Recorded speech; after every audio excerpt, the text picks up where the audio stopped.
This is the Rich Dad Radio Show. The good news and bad news about money. Here's Robert Kiyosaki. Hello. Robert Kiyosaki, the Rich Dad Radio Show. The good news and bad news about the future. And the question is, what's the future going to look like for you? Because today, as you know, socialism is taking over the world. You know, we have Comrade Biden and Comrade Kamala. And we're not Republican or Democrat. We're just telling what we see. You know, I mean, when you can take down the President of the United States through social media, something is definitely kind of screwed up out here. Parler gets taken down. I mean, if this is not the Communist Manifesto, I don't know what is. So I'll probably get taken off for saying this, but I'm just telling people how to see it. But the future is very, very bright if you're prepared for it. That's all we've been at Rich Dad, the Rich Dad Company. So today we're going to be talking about how you and your family, especially your kids, because as you know, I just can't believe what's happening. It is beyond my little pathetic brain. Why are the school teachers not teaching when the kids are the most important people? And you're the least. I'd rather hang out with kids than at the supermarket. Do you know what I mean? I'm going. But they're not working, but they want pay raises, the school teachers. That's my poor dad's mentality, head of the teachers union. So I'll probably get delisted for that one too. But anyway, the future is very, very bright, but the future is going to be different than it was in the past. So today we're going to be talking about real financial education, not that BS the financial planners teach you. You know, save money and get out of debt. That's definitely what we do not do. But it's financial education. Any comments, Kim? Yeah, well, the question that we always ask is why do the schools not teach you anything about money? And they still don't. And it's really up to the parents and relatives and families to teach about money. But the problem is the families don't know anything about money. So we're going to talk today about how families can learn about money, how kids can learn about money, and it can be fun and it can be entertaining, and it doesn't have to be this numbers and all of this stuff. It can just be a really great way to learn. And when there's a dollar sign, I know for me, if there's a dollar sign attached to it, I'm really interested. Yeah, I'm more interested with a one with a dollar in front than one with a cent behind of it. I didn't do well in school, but I knew the difference between $1 and 1 cent. But I was a genius when it came to that. And the way my rich dad taught me about money was very simple. I had to work for him for free. I was 9 or 10 years old. Because if I pay you, you'll think like an employee. I want you to think like an entrepreneur. And my poor dad, the head of education for Hawaii, was an employee, PhD, poor, helpless, and desperate. So when I came home and I said to my dad, my poor dad, I'm working for a rich dad for free, he went ballistic. I'm going to sue him. You know, I mean, that's child labor. I went, no, it's called child education. So I would work for my rich dad for about 45 minutes to an hour, you know. He'd have one of his groundskeeper take me around. I had to sweep the floors and pick up rubbish. And I worked in accounting. I worked in marketing. I worked in changing beds and stuff like that, you know. And then in exchange, Rich Dad would play Monopoly. I said, I thought you were going to teach me about money. He says, I am. And he taught me playing Monopoly. And finally, I got fed up with him. I said, we're playing Monopoly. I said, I don't know what you're doing here. He just cracked up. He says, you can't see it, can you? I said, no. I'm 9 or 10, you know. It's one of the greatest formulas for wealth is found in this board game Monopoly. I'm going, what is it? He said, 4 greenhouses, 1 red hotel. I went, is that it? He goes, that's it. So why am I in school then? And so then my education really began. It was the same as Trump. His father sent him out to collect rent. Imagine being a 9 or 10 or a 12-year-old boy collecting rent. I heard every BS excuse possible. I heard more garbage. It was almost as bad as our guest. He was a Mormon missionary. I think he heard a lot of excuses out there. You know, and I hate to laugh so much, but that's the facts, Jack. You know, when you get into the real world, it's different than school. So we're talking about the cash flow board game. And why Kim and I created number 20, 1996. 1996. Most people think that Rich Dad, Poor Dad, the book came first, but actually the very, very first product of the Rich Dad Company was the cash flow board game. And it came about very simply because in 1994, Robert and I were financially free, and everybody kept asking us how we did it because we didn't sell a business, we didn't have millions of dollars, we didn't have a retirement plan, we didn't have any of the traditional financial tools that most financial planners recommend. And we had no mutual funds or No ETFs. mutual funds. But we did have the lessons from your Rich Dad. Yeah. And that's how we did it. So this is what Rich Dad, Poor Dad was about. It's called a financial statement. They don't teach you this in school. This is income, expense, assets, liabilities. And the mistake here is that my poor dad was always on the high-paying job, and this was my rich dad, assets. Assets put money in your pocket whether you work or not. So this is what Kim and I, we had businesses, we had real estate, we had no paper, no stocks, bonds, mutual funds, or ETFs, and we had a lot of gold and silver. Today we have Bitcoin. So that's all it is. I wish I could say it was harder than that, but for $25 today, you can buy a silver coin and you're in the game. You're in the asset column. Bitcoin's a little bit more expensive, but you can chunk it down with Satoshis. But anyway, it's so easy today, unless you're doing the old thing, which is go to school, get a job, work hard, save money, get out of debt, pay taxes, and invest for the long term in a well-diversified portfolio, stocks, bonds, mutual funds, and ETFs. I don't do any of that. So that's the difference there. So the cash flow game is to help you and your kids think like a rich person, think more about assets versus income. And that's how come we created the game, because everybody kept asking us, how did we become financially free without all these other resources? And so we thought, instead of talking about it, let's put it in a game. We love games. Let's make it fun. Let's make it entertaining. And so people actually are learning. They don't even know they're learning. They're learning while they're having fun. And they can have, and the kids don't want to kick their parents' butts anyway, because the reason is kids don't have brake pads on their brains. Their parents, when they play cash flow, the brake pads are smoking, man. They're brake. You can't do that. It's so risky. You see all the behavior come out. Oh my gosh, all those thoughts, all of that. So we have a Rich Dad advisor, Andy Tennant, with us how many years now? Andy, 20-something years. He's been teaching for us. We teach all over the world. And your book is called Stock Market Cash Flow and 401 Chaos. I mean, you love the 401k plan. But most important, that you practice what you teach. You and your kids and your wife play cash flow, right? I mean, that's how you're teaching your boys. That's exactly right. We played cash flow since they were able to really be old enough to understand the game in the smallest way. And it's grown. We have cash flow parties at our house, and it's a lot of fun. It's interesting. I had a young man just Sunday come over. He's 18 years old, and he had some money put away, and asked his dad, what should I do with this money? He says, go ask Tanner. He seems to know about this stuff. So he said, I don't know. I probably ruined him, because I think he's going to go home saying, Dad, I'm going into debt as fast as I can. Well, don't do that. You don't do that. But Robert, we had this conversation the other day. Robert's a Marine, and I'm kind of an evangelist. So I'm kind of a preacher in my nature. He's a Mormon missionary. I told him I'd rather kill people than save their lives. And I'd rather baptize people. Robert would rather. We'll both get delisted either way. But I'm quite an evangelist for the cash flow game. I tend to get emotional when I talk about it, because we're here. It's very, very simple. We're here to elevate the financial well-being of humankind. That's everybody. Every person, regardless of where you're at now, where you come from.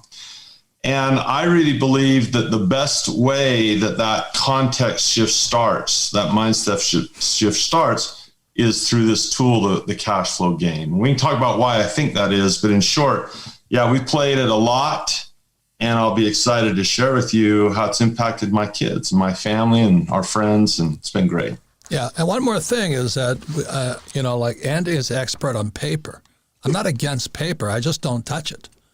The reason is Kim and I make more money on the business and real estate side, and we use debt a lot because of real estate. Now, we're not saying you should follow us. The purpose of the cash flow game is find out what works best for you. If it's stocks, bonds, mutual funds, and ETFs, please do it. One more thing that I'm cautious about, and Andy is an expert at, is that we make more money when the markets crash. That's right. And right now, this guy was telling me, I was having an MRI at this hospital, and the guy says, guess what? I'm going to buy my first house. I'm going, I didn't know what to say. Every time the idiots are running into the market, I don't FOMO, right? Fear of missing out. Yeah. I better buy my house now. I'm going, oh God. And I can't say anything. Well, he could have been buying GameStop.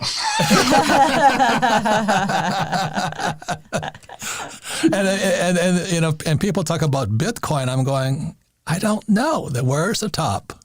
Do you know what I mean? But if everybody's getting in, Andy, what does that mean to you?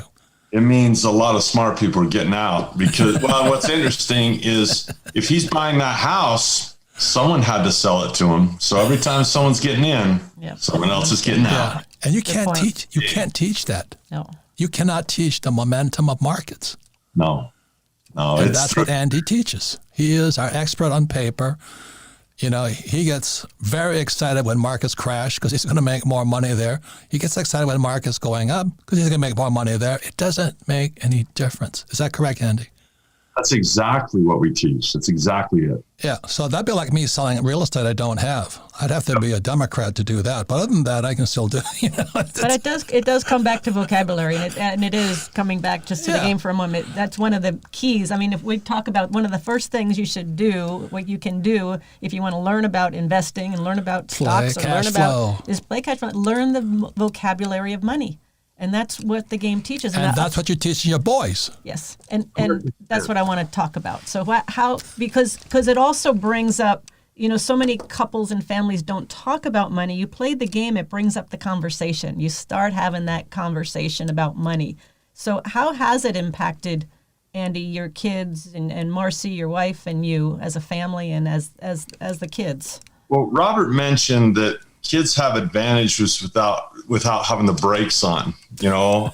We study Buckminster Fuller, and he says that kids are born geniuses. It's just the adults de-geniusize. I didn't know that was a word, but it is now. We tend to de-geniusize. So they've been very fortunate. I would say that they're not smarter than other kids. They're not gifted. All kids are gifted, right? They're not separate. But they've been around the Rich Dad Advisors and the cash flow game. And what it's taught them is that capitalism, what it really is. If you take an evil person and make them a socialist, it'll be bad. If you take an evil person, make him a capitalist, it'll turn out bad. And my son said something interesting about the cash flow quadrant the other day that blew my mind. He said, Dad, it's kind of like a service quadrant. It's not only how you get cash flow, but it's how you serve. It's how you choose to serve the world. You can serve one person who's a boss. You can serve a handful of people as an S guy, a doctor, lawyer. You can serve a whole bunch of people as a B. But if you're Warren Buffett, you're serving Coca-Cola around the world. That's pretty, so they think insightful. They think about it in terms of the entrepreneur's job and the investor's job is to say, how can I make this person's life better at a cheaper cost? That's this here. It is. If you're evil, you're evil. You're honest, and you're a crook, right? Choose your quadrant. You'll suffer those consequences anyone you choose. Yeah. And you mentioned Buckminster Fuller, which is one of his philosophies, one of his tenets that we've followed ever since I've known Robert. Is the more people we serve, the more effective we become. Right. As to what your son is saying. So now they see the world through, and here's the difference between Monopoly and the cash flow game is Monopoly's played on the board with a little car, and certainly there's elements of that in the cash flow game, but the where the game is really played is on that financial statement Robert was holding up. And so they became very, very fluid and very, very comfortable with income, expenses, assets, and liabilities. And to leave the rat race in real life is to get a passive income that is greater than the expenses. And the cash flow game takes you through that journey in a simulation over and over and over again. You're allowed to make mistakes. The context of mistake making has been huge because they've learned, well, if I screw up and I go bankrupt, there's another game tomorrow. I'm not hurt by making a mistake. I'll learn from it and apply what I learned next time. And it's amazing how, how children, particularly, I'm kind of an evangelist that way. As a father, that's my number one goal is to be a good dad, right? Hopefully a rich one too, but a good dad. And and so the friends come, and the house becomes a place where we gather and play this game. And I had one where I said, okay, everyone's got to bring their parents. And you talk about those brake pads smoking, Robert. It was incredible because we had the kids on the floor playing the game, and then we had the parents sitting on the outside just observing. And it was blowing the parents' minds watching their kids get rich and become smarter than they were in about 2 hours. Wow. It was a mind blower. And then pretty soon the hands are going up on the parents, and they're trying to coach. And I'm like, just let it go, let the game, let it go. It's something I would say experience and play it a few times, and then you'll know. But it's kind of, I imagine, like when my wife says what it's like to have a child, I have no idea. You know, I've had a kidney stone. That's probably close. I don't know. But until you've actually played the game, it's hard to be an evangelist for it. We just encourage people to play it, because you can read books, and you can listen to tapes and audios, and go to speeches and lectures and YouTubes and podcasts, and all the click, all this stuff. But if you just shut off your electronics, okay, just shut them off for a little while. Get a bowl of popcorn, get some pencils with big erasers on them, and just have some time as a family, as Kim said, facilitating a conversation about money, which is not taboo. It's a healthy thing to talk about. So when we come back, we're going to be talking more to Andy, and then also to Alexandra Gonzalez, our millennial money expert here. But we're going to be talking more about when I played Monopoly with my rich dad. What I was engaging was my 4 intelligences. And we all have 4 intelligences. And so we'll be talking about this when we come back. The trouble here is the reason most poor people are poor is they don't have the financial vocabulary in their head. They don't have financial literacy. And second of all, emotionally, they're constipated. They need some, what do you call that, kaopecte or something, because they're so constipated. They've been taught, don't make mistakes. If you make mistakes, you're stupid. Which stops all learning. And stops all learning. So emotion of fear gets to them. When the kids don't have this. The brake pads are off. And they're learning. And it's physical learning. They're doing. And then their spirit soars. They say, I can do this. And I've watched your sons. I mean, oh my gosh, we were in so Argentina amazing. with your boys. And there was like 4,000 adults in the audience. And your youngest son, David, goes up there and explains infinite returns, how you don't need money to make money. And there was a hush that came over the audience, all these old guys going, ¿Qué pasa? What is this kid talking about? You don't need money to make money? That's financial intelligence. We'll be right back. Welcome back, Robert Kiyosaki, the Rich Dad Radio Show, the good news and bad news about money. Today we're talking about the future, how the future's very, very bright for some people, and we're actually in a depression for everybody else right now. I mean, you cannot just keep printing trillions of dollars, raising taxes, crushing jobs, and artificial intelligence is coming along, and pretty soon you won't need a driver for your car because the car will drive by itself. That means 3.5 million truck drivers and Uber drivers are out of work. So the idea of go to school, get a job, work hard, save money, invest for the long term in the stock market is obsolete. So that's what we're talking about, the cash flow board game. But more important, we're talking about why the games are important teachers. As again, we have 4 intelligence: mental, emotional, physical, and spiritual. That's like you want to learn to play the game of golf. You have to have all 4, right, Kim? That's right. Basketball, the same thing, right, Andy? Yeah. You can't can you read a book and play golf? No. No. And if you're afraid of making mistakes, can you learn to play golf? Make mistakes every hole. So those are the differences here. So we're going to be talking about the 4 intelligences. We have Andy Tanner, but we also have a young woman I've met her since she was this big. And her father and I are very good friends. Her mother and I are good friends. I mean, we traveled the world together. As Alexandra Gonzalez, she runs Millennial Money for the Rich Dad Company now. She's turned into an asset for our company. I mean, she produces a lot of money for us through social media, and she's fantastic, and she's learned a lot. So, Alexandra, what was it like traveling to, let's say, Argentina? There was 4,000 people in the audience, and Andy's 2 boys stood up. I don't know, how old were you, David and Zach? I think David was 9 and Zach was 11. Yes. And I'm going to interrupt for 1 second because Alexandra was brought up with Cashflow for Kids, Yeah. which is the kids version of the game, which is like ages 6 to 12. Yeah. And that's where she started. So that's how long ago you were part of the Rich Dad company. Yeah. So Alexandra's mother stood up there and explained how she took an 8-plex in Florida, smartest investment she ever made today especially, and she turned it into an infinite return. She has no money in the deal, but she's making cash flow. That's what the name of the game is called, cash flow. So Alexandra did that, her mother did that, and then David and Zach stood up and they explained infinite return. So to adults, what was your experience of that, Alexandra?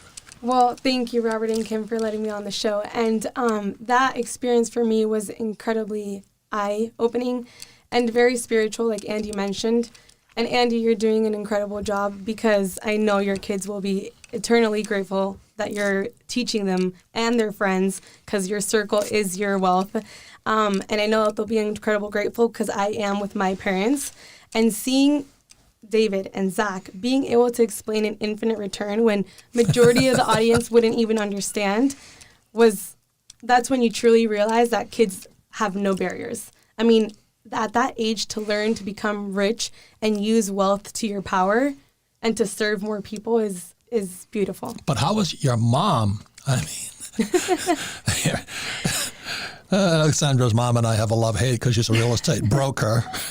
And I used to tease her for years saying, broker means you're broker than me. That's all it means, you know. And after she emotionally calmed down a bit, she got the message, and now she's an investor, right? Yeah. And like I've seen the changes in David and Zach. I've seen the changes in myself and my father and my mother especially. Her transformation has been incredible. She went from relying on her paychecks, on her commissions, to now creating her own wealth. Do you remember the deal?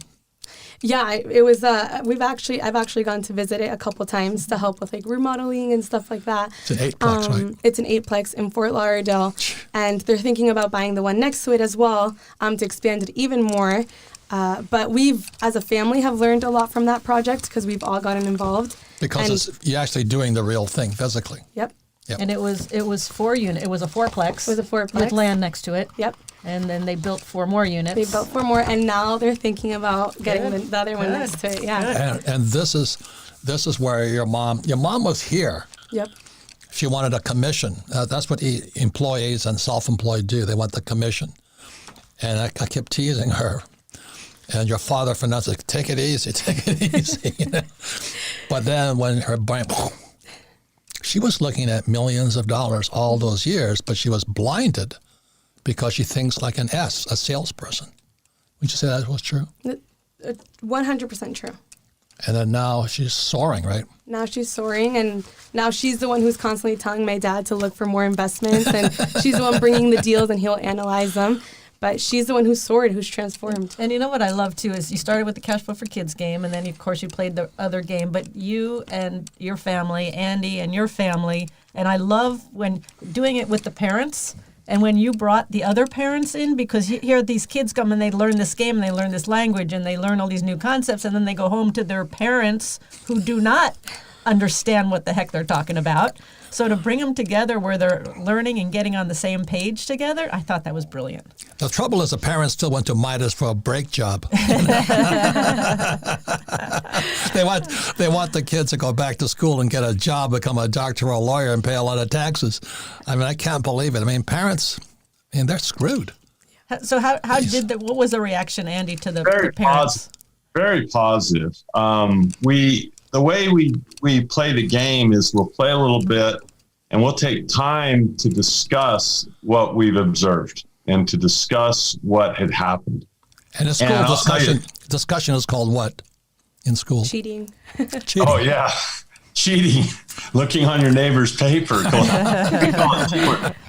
the parents, I mean, we're all good friends. You know, I've coached their kids and it was so fun. In basketball. Yeah, it was so fun because I know they have great basketball aspirations, and sometimes you're limited vertically. Some people are and things, but there's no limits to what you can do as an entrepreneur? Absolutely no boundaries. And the parents, extremely intelligent people, extremely positive, and they were having the same shift. They were like, wow, we want to do this more. We want to do this on a regular basis. They were more than thrilled to have their kids learning it. They could feel the magic of it. And I'll just tell you, every time we talk about, the experiences of my boys, I feel inside to emphasize that there's an illusion because, like I say, well, there's 4,000 people and it's in Spanish and all this is going on. You got these two little kids and it seems out of place because it's not normal. But I have to tell you, we're an average family. My kids are average kids. They're not like, it's not that they're geniuses. Like all kids, all of them can do that, all of them. And so it would be a misperception to say, oh, they made this. No, it was the cash flow game. And the only reason he understood the concept of infinite return is he's played that game, so many times that it becomes one, like an integer, like integrated into who they are. And so they can follow, the advisors, they understand Garrett and Tom and Kenny and Blair, Josh, Lisa, they understand what those guys do, and it gives them a choice. I've told my kids, we're biased towards the E and the I because that's where we live and love. But I've told them the cash flow quadrant is a choice. My son was brought into the world because of a fertility doctor. And if that guy wants to bring children in the world, and I said, son, that'd be a pretty good feeling to have parents come with tears in their eyes every week to say, thank you for the greatest gift that money could not buy, right?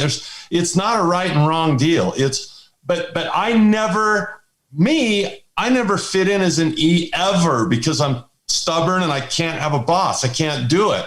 And so the frustration for me in school is E. My parents told me E. My teachers told me E. I didn't even know there was an S, let alone a B and an I. Yeah, exactly. And so now, halfway through my life, I learn a B and an I, and I'm like, I gotta give my kids the opportunity for all of them. I don't care which one they do. I just care that they have a choice. Yes. Yeah, yes. and Great that's point. Great point. That game gives them that choice. I've just found that 99% of them wind up choosing the B and the I side. Well, because that's what the challenge is. That's like. But I told Zach, look, if you could be an E and do what LeBron James does for a living, you probably take that one. That's pretty good. Who's LeBron James? For people who don't play basketball. So anyway. The point is, with the financial education from the cash flow board game, you can be anyone you want. Yes. And still be financially free, taking advantage of the biggest changes in world history. I mean, I make fun of the Democrats and liberals and all this, but they're still not teaching financial education. They're teaching people that they're victims. Yes. That the capitalists have screwed you. Well, the only people screwing people is the school system. Mm-hmm. Those school teachers who don't want to go to work because they're afraid they might get COVID from kids who don't have COVID. I mean, to me, that's called lazy, lazy. But anyway, it is such a ripoff what our schools are doing right now. And I'll probably get deplatformed for saying that. And as the cash flow quadrant gives you choices, being financially free, really the thing is it just gives you choices. You have more choices to do what it is you want to do. So I'm going to put Alexandra on the spot. Alexandra, what does infinite mean to you, infinite returns? For me, it's being on the right side of the quadrant and not having to work for money, having money work for me. It means you don't need money. Mm-hmm. I want you to understand that. If you can understand that you never need money again, that's infinite. Andy, in stocks, do you do infinite all the time? Yeah, we do. That's what you teach, right? Yes. And the market going up, can you go infinite? You can. And if it goes down, can you be infinite? Yes. See, it doesn't make any difference. But the average person's too effing lazy to learn that. That's what really, really, really bugs me. Say, well, I don't want to do real estate. I said, well, do what Andy does. Well, they're lazy. They want to become a dentist and pay taxes. and look at people's smelly mouths all day. You know, oh my God. I'm glad my dentist does. God bless my dentist. I bless him every time I go in there. I wouldn't want to do his job. I'm glad he does his job. Just like the guy that fixes my car. I'm glad he wants to fix my car because I don't know how to. But I also wanted to be rich. And these guys will not be rich because they're going to keep doing the same old thing.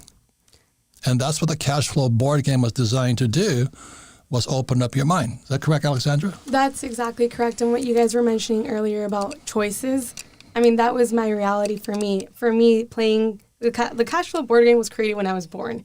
And so growing up with this game and being able to play it online with this artifact and having that mentality, when I go to school and they give you the option, do you want to become a doctor? Do you want to become a teacher? Do you want to become a lawyer? But you never get the choice of becoming a business owner or entrepreneur, real estate investor, or maybe looking into stocks. And so I went into school with that mentality. I don't want any of this specialist stuff. I want to create my own wealth. And I want to help more people and serve more people, like Andy said. So having that mentality, it was, I think it saved me, because to be stuck in a small little square already defined before you even get to define yourself and know who you are would have ruined me. That's a great point, because Lisa and Josh Lannon's daughter, she told the story when she was in school, and the teacher had this great new exercise, and she said you can choose a profession. You can be a doctor, you can be a lawyer, you can be a dentist, you can be the trash pickup, you can be whatever you want to be. And she says, her daughter says, Haley says, I want to own the business. I want to own the business. And the teacher says, no, you can't do that. You can't do that. You have to pick a job. Wow. And that's the mentality that you didn't have, that 99.9% of students I had when I went to school as well. And speaking of that, I do have a question for you, Andy.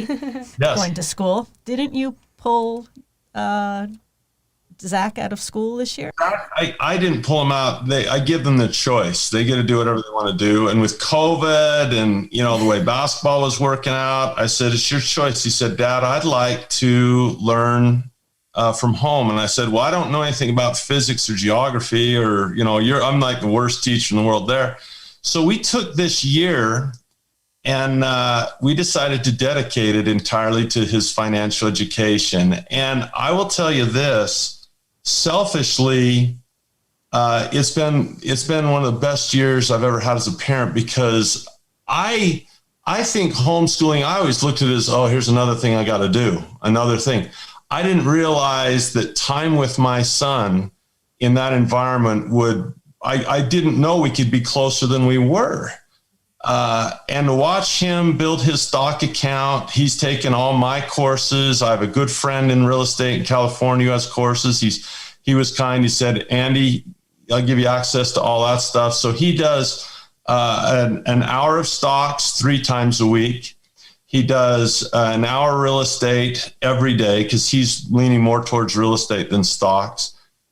He does business education with me in my business. We do our webinars together and we teach together. I actually have him on now with many of my programs teaching with me, because that's how I had to learn, As a teacher, my father was a teacher. He's one of the best I've ever known. He was gifted as a teacher.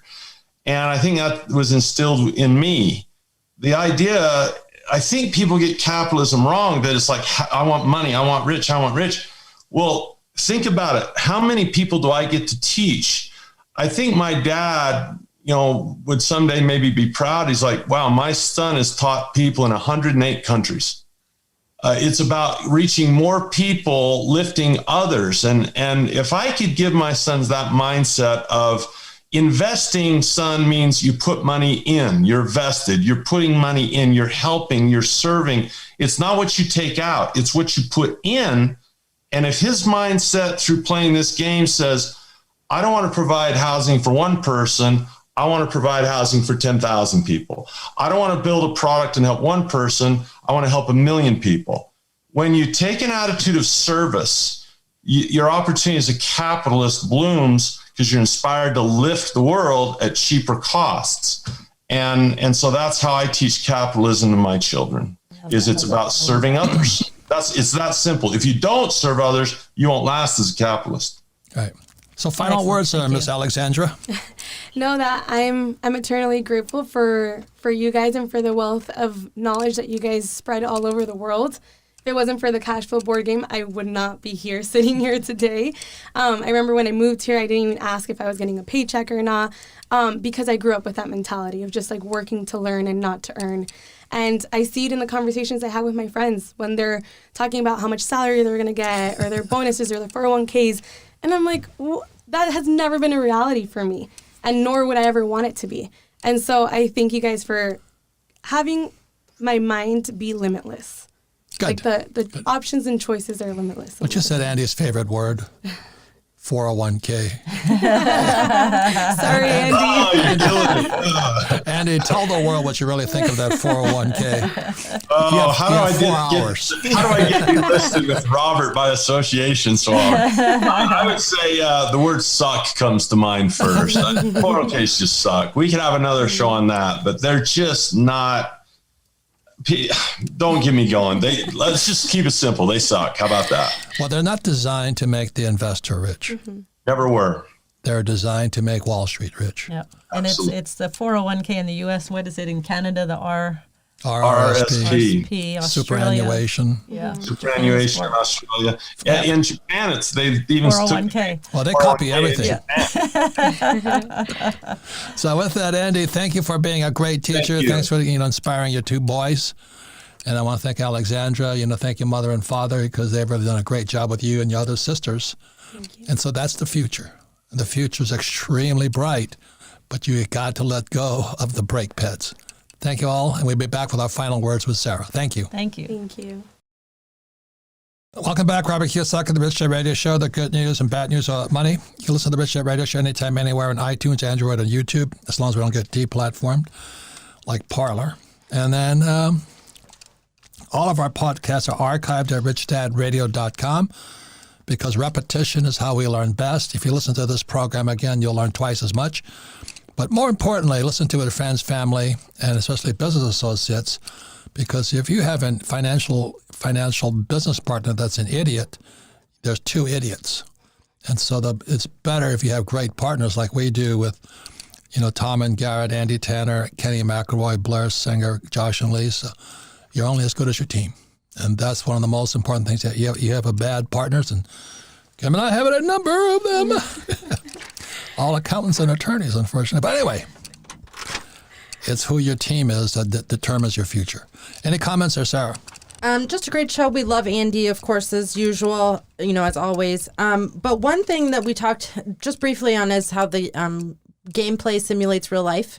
And I can't tell you, when I first started, we would do game days downstairs in the conference room, and someone who plays the game the first time, they go crazy and they're bankrupt like the first round. But then as we played more and more, they start. So that mind shift, it's so interesting how like your first time in, I felt like watching the room, like they're just so excited. But that makes you think that's how they are in real life. Like, do you remember we were doing, I forget what, we were testing out some special packs, and someone's like, oh, I'm selling all of my whatever, and we're all going for a party. I'm like, that's not the lesson of this game. But that's their real life. But that's their real life. But then as we would play and it would go on, they start really thinking about what they're doing. And so I just think the evolution is cool. That's a beauty of the board game, the simulation, Yes. is you get to see people's real behavior, because they don't play the game as somebody else. They play the game as themselves, and their real nature does come out, and Yeah. their real views about money do come out.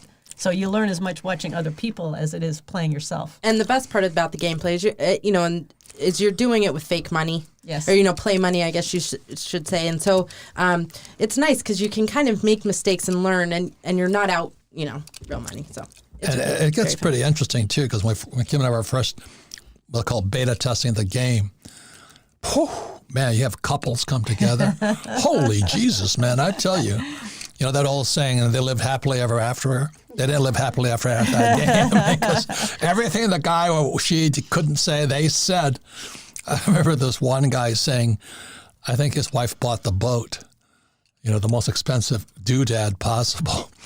And he just yells at her. He says, maybe you should just get a boob job making fun of your husband. And I'm going, or the couple who all of a sudden this game is erupting in the corner as we're beta testing it, and all I hear is the wife saying, "You never let me win. You never let me win." I'm like, this is not about cash flow game.